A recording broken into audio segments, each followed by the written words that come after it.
Chapter 13 is called Selecting a New Body.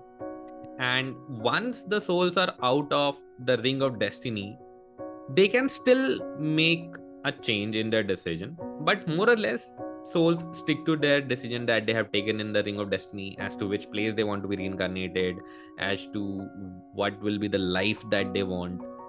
But what's more important is to understand who will be the people that we are going to interact with, and how will we encounter and recognize that these are the people, because more or less the people who are there in our peer group, who we do our evaluations with, they get reincarnated with us also. There is some connection with all the people around there, with the parents that we have, with the friends that we have, with us, with the spouses that we take on, the partners that we have. That's the reason why it said that matches are made in heaven. Although there is no concept of heaven and hell, there's just one singularity, which is known as the spiritual world. And as I already mentioned in the earlier chapters, that the spiritual world is itself the creator, and the creator and the spiritual world aren't different. There is no residence of the creator inside, but the spiritual world itself is the creator. Chapter 14 is preparation for embarkation. And as I already mentioned, once we have decided, or the souls have decided, that where they want to be reincarnated, what will be the life that they will be taking, they need to know how are they going to meet the important people in their life.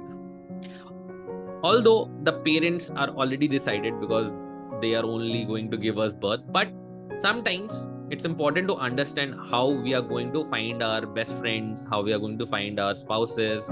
There might be foster parents in the picture. So all these people we are going to meet, and what will be the signs that will actually help us to identify them, that is given in the recognition class. There is something called recognition class, where the souls from a particular peer group go, and the master actually gives them the signs.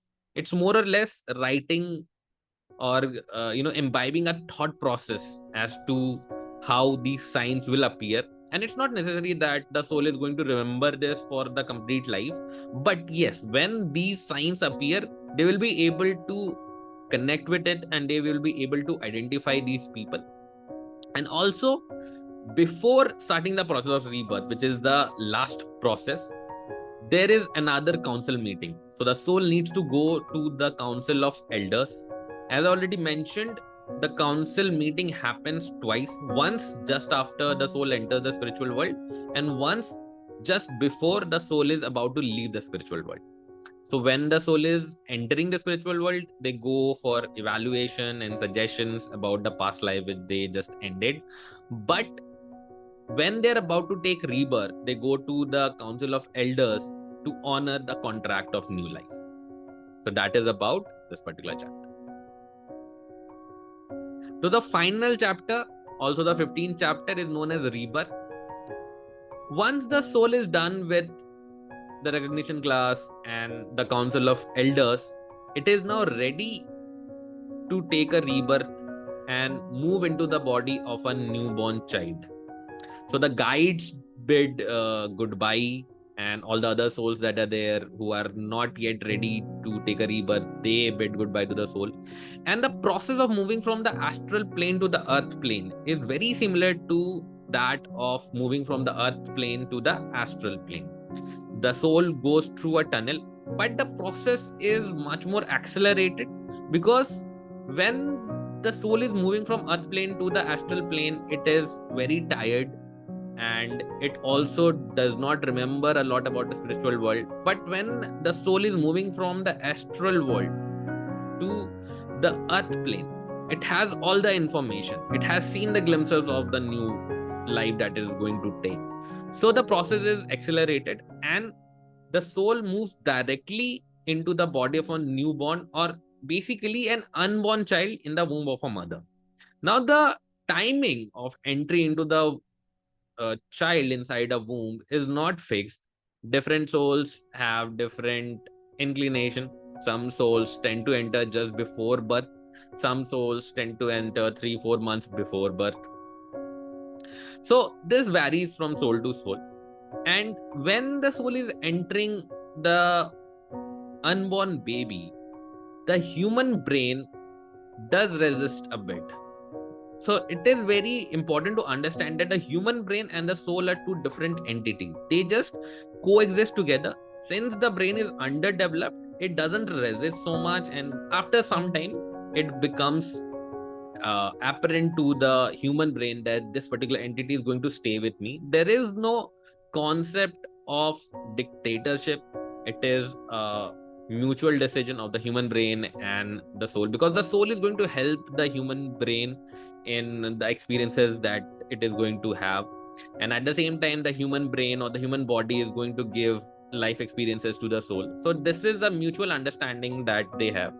Now, it is important to understand that those babies who die in the womb, right, who or those who die just after birth, this is not an abrupt decision. This is something which has already been destined, and this experience is something which the soul has already accepted, because they had a lesson to learn from this experience. Okay. And even if just after birth, if the baby dies, the soul is content and goes back and completes uh, all the cycles and then gets the rebirth again. But during the process, even till the age of 5 to 6, the soul can move out of the body time and again, because till that time the human brain is not developed enough to engage into worldly activities. It is still in a very underdeveloped manner, and the soul is actually not very much responsible at this point of time, because there is not much activity happening.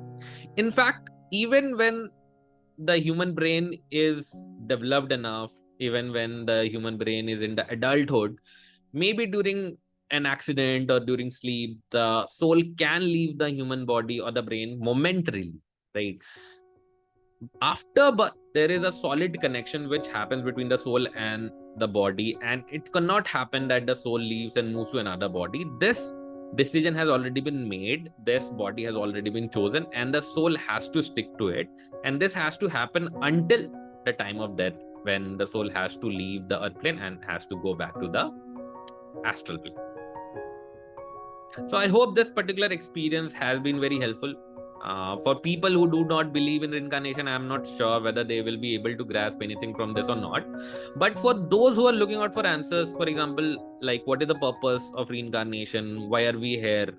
Can life exist on other planets which are Earth? Like, are there other planets which are like Earth?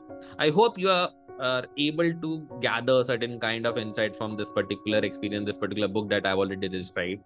And I do believe that the creator, wherever he is, does have a plan for each and every one of us, and he's taking care of us, if not himself, but through our mentors, through our guides.